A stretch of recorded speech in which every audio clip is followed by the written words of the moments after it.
Bonjour, et donc on arrive au quatrième arbre, c'est l'arbre de l'Apocalypse, qu'on appelle l'arbre de vie. Alors je vous relis tout le passage parce qu'il est vraiment magnifique.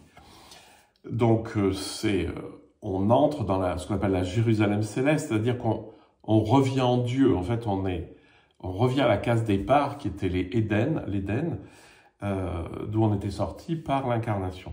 Et il me montra un fleuve d'eau de la vie, limpide comme du cristal, qui sortait du trône de Dieu et de l'agneau.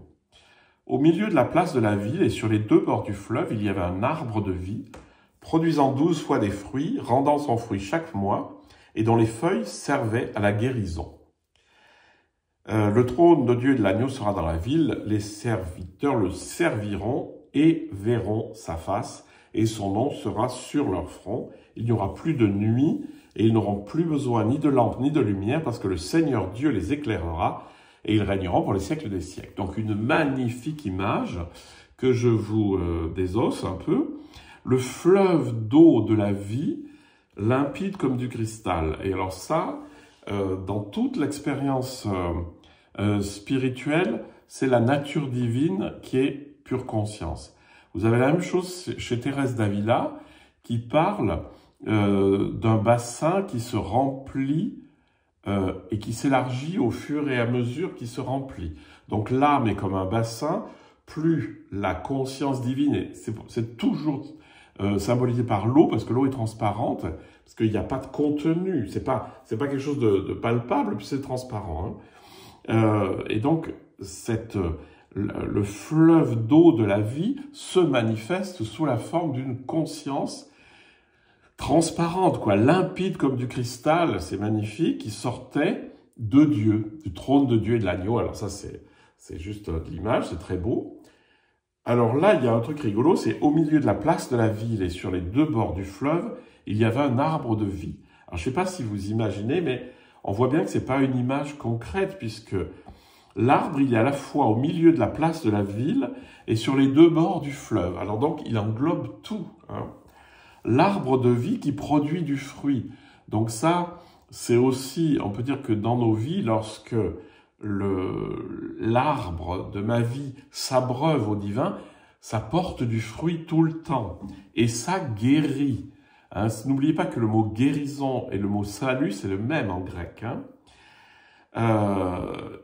Et les serviteurs le serviront et verront sa face.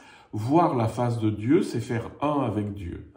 Face à Dieu, c'est la contemplation du divin en moi, dans le silence absolu.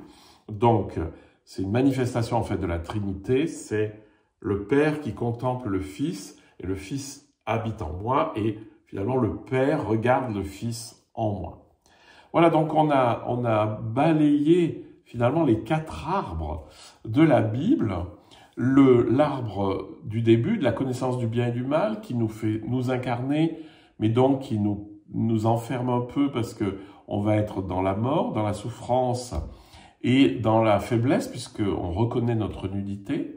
Il y a l'arbre du buisson ardent qui est la manifestation divine au sein de ma vie, avec une ouverture de chemin de libération et la prise de conscience du « je suis ».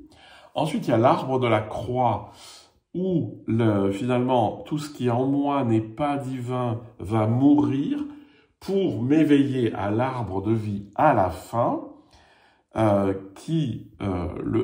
animé par le fleuve de la vie, c'est-à-dire par le divin, va porter du fruit. Alors là, c'est post-tout, c'est-à-dire post-jugement dernier, post-mortem, mais pour nous, ce passage naissance, révélation, mort, vie, ça se passe à l'intérieur de ma vie.